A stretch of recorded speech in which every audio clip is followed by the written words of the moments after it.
Just walked all the way into town. It's an hour-long walk, a little over an hour.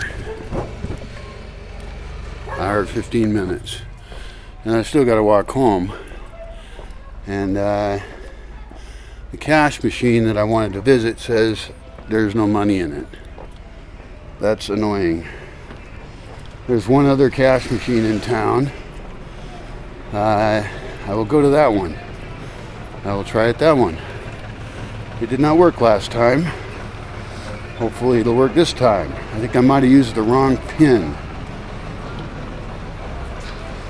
God damn it. Alright, 10:09. Just leaving town now. And I'm very annoyed because of something that is common in town that I dislike immensely. It disturbs me. It's noise. Too much noise. Too much noise everywhere. And as I think about the design of community spaces, I want to have more people close together because we like that. There's benefits to being near other people, right? And there certainly are some disadvantages. Hear that honking? That's somebody selling something, so they're just driving around honking to let you know that they're selling something. Of course, you don't know what it is necessarily, though they might do the same route every single day. And they're one of many vendors. You've got honking, you got dogs, which I don't think there should be any dogs that be barking at you when you walk by. They should be trained different. And they shouldn't be trapped anyway in too small a space. It's just not the best way. So, dogs should not be that way. Music. People playing music. There's no restriction on that. And so anyone can play any music they want, as loud as they want, anytime. Well, not where I live. That is not how things are going to work. Roosters. And that can be handled by having only very few places that have roosters. And you only have as many as you need for reproduction to incubate eggs. And the other one is cars. And some cars are really noisy. Those should not be allowed at all. But I really think cars should stop at the edge of the community. Que bonito. Park there, and then we'll move objects in. Also, if we set the supply chain right, we can get things delivered in mass that are needed. And we don't need as much as most people, most types of people in the culture we're creating. So we could make a rule like no gasoline powered cars in town. Well, I don't want to see a lot of electric vehicles either. We can have horses, we can have donkeys. Donkeys do make noise, but it's kind of cute noise, sort of. So, something to think about.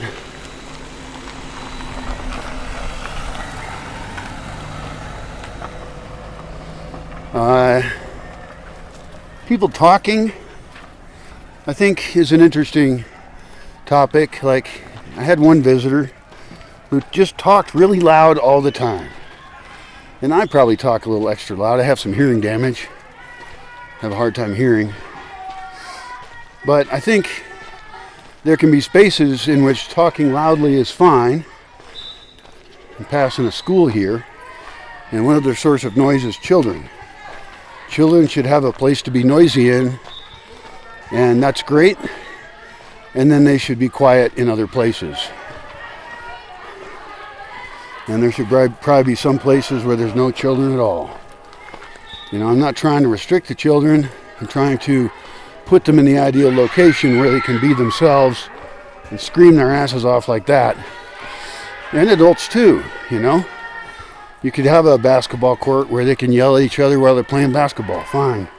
You can solve these problems by moving the noise to the appropriate locations and have spaces which are super peaceful and tranquil. Well, it's a hell of a walk into town.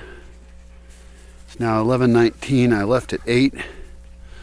That put me 3 hours, 19 minutes. Got about a half hour to get home. It was a short trip to town. I didn't have much to do on my list.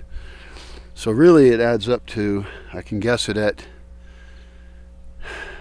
3-hour trip, 3-hour tour to get to town, get a couple things, and then come back. But of course I got to carry whatever I buy home. And things get heavy when you're walking uphill all the way home, and it's all uphill because it's downhill to get there. So that's not really a solution for most things, and I'm still trying to work out my supply chain to hire a vehicle to buy the things I need to survive. Ultimately, I need to get another vehicle, or somehow probably buy some cables for my generator to charge my battery, perhaps buy a new battery, get my vehicle to another city, 5 cities away, 5 towns away, and get it to a city where they can fix the transmission. And then I'll have to get back, and I'll have to go get it because it'll take a while for them to fix it. That's risky. It's just not a great option for me. Maybe I can get it fixed in a closer by town. I have a friend that did that, but they don't really know what they're doing, I don't think. And it took him a long time to do his car. So I think they might even sent it to a different town to get done. Oh, man.